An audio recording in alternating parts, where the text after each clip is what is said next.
In FPL Differential XI, I pick a team of 11 lowly owned players who I predict to score the most points for the upcoming game week, to assist you in gaining rank over other fantasy managers. There's just 3 rules. The squad must be worth a maximum of 82.5 million. Each player must be selected by less than 10% of managers, and I'm only allowed to pick up to 3 players from a single team. A silhouette of each player I've selected is already on the pitch, so play along by seeing how many of the 11 you can correctly guess. Starting off the team in goal, I've decided to go for Alisson Becker away to Leeds. Due to a quick turnaround, I'm having to record this video prior to the Game Week 14 matches. However, in Game Week 13, Liverpool started to show some signs of defensive improvement and managed to keep their first clean sheet since Game Week 10 with a 2-0 victory over West Ham. Leeds, on the other hand, never came close to scoring in the first half against City, but in the second half they came out all guns blazing and very nearly secured an unlikely point. However, that game aside,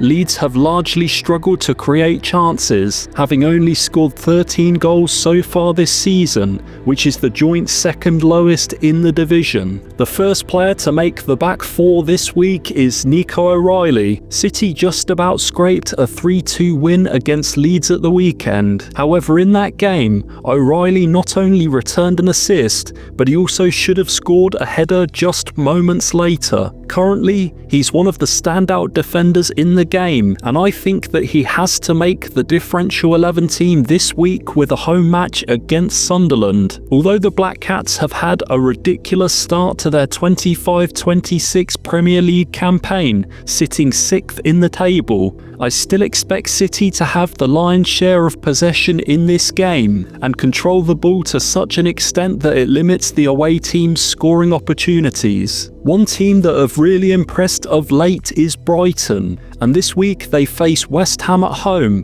which I think is a pretty good fixture to target from a defensive point of view. After conceding for fun earlier in the season, the Seagulls have completely turned their defensive form around, having only conceded just once in their last 4 Premier League games. Although the Hammers have improved lately themselves, they did fail to score against a leaky Liverpool defence back in Game Week 13, and I think that Brighton are big favourites coming into this one. Van Heck for me is the best defensive option to back, as he not only offers set-piece threat, but also the potential for DEFCON points. Nicolo Savona is one player who's largely gone under the radar amongst the FPL player base, and he's someone who I think is worth including here in the Differential 11. The Forest right-back has now scored twice across his last 4 Premier League games, and his 6'4" stature makes him a real threat from set pieces, which are something that Sean Dyche teams tend to like to win a lot of.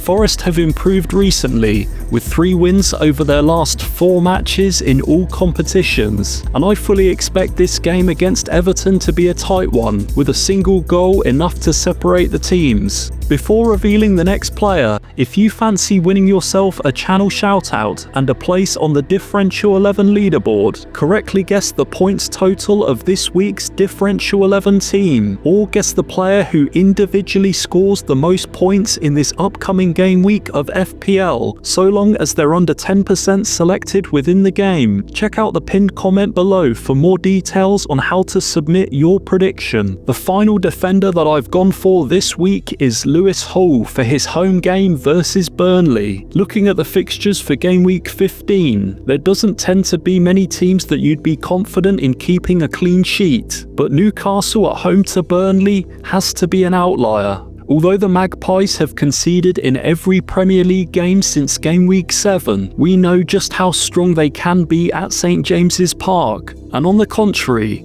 Burnley have lost 6 out of 7 away league matches so far this season. Given he's one of the only left-footed players in the squad, Hall should also be on some set pieces, which I think makes him the standout defender to back in FPL. I brought Matheus Cunha into my own FPL team ahead of Everton at home back in Game Week 12, and unfortunately just afterwards we received the news that he suffered a head injury in training and was subsequently ruled out of the next 2 matches. I'm recording this video ahead of United's game on Thursday night, and that's a game that I fully expect Cunha to return to the squad for. However, it wouldn't surprise me to see him make an appearance from the bench, whereas I imagine he makes the starting lineup against his former club this weekend. Wolves are still yet to win at home, with 1 draw and 5 defeats, so this is a big opportunity for Cunha to reward the FPL managers who are deciding to back him. Phil Foden scored a brace in City's 3-2 win over Leeds last week, which ended up being hugely beneficial for those who decided to go there on a Gameweek 13 free hit. However, whilst that performance might appear to make him look like a very promising FPL asset moving forwards, those goals came from very low XG chances, and prior to that,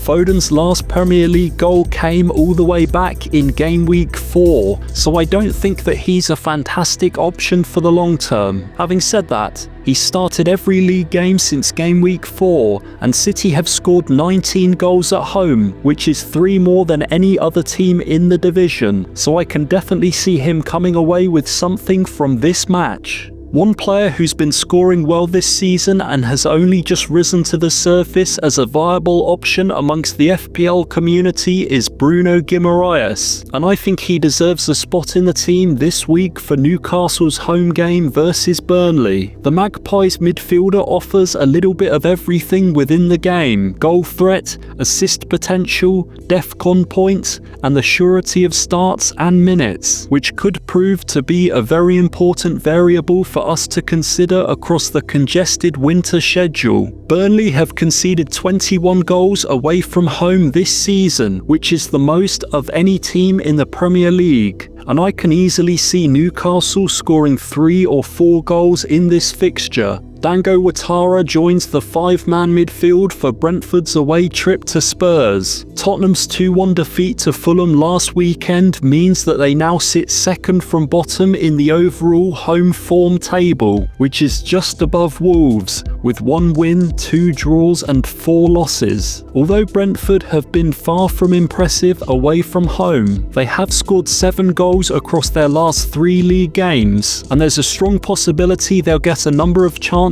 to increase that tally against Spurs. Dango has now picked up an extremely impressive 6 attacking returns across the last 5 game weeks, and I honestly think he's one of the best differentials in the game to back this weekend. Yankuba Minte has been ticking along nicely with FPL points this season, and at just 6.2 million, the Brighton midfielder is currently the 3rd highest scoring player in that position in the game. He's returned 1 goal and 7 assists for the season, 5 of which have come over the past 5 game weeks, so he's in red hot form, and this week he faces West Ham at home, who have conceded a total of 27 goals in the league so far, which averages at just over 2 goals per game. The Seagulls have scored at least 2 goals in every home match since Game Week 2 this season, so I think that Minte's chances of returning something this week are fairly high. The sole forward this week and the player who completes the differential 11 is Alexander Isak. After being one of the top scoring forwards in the game last season, it's taken until Game Week 13 for Isak to finally open his account for the season and to get his first Premier League goal for his new club.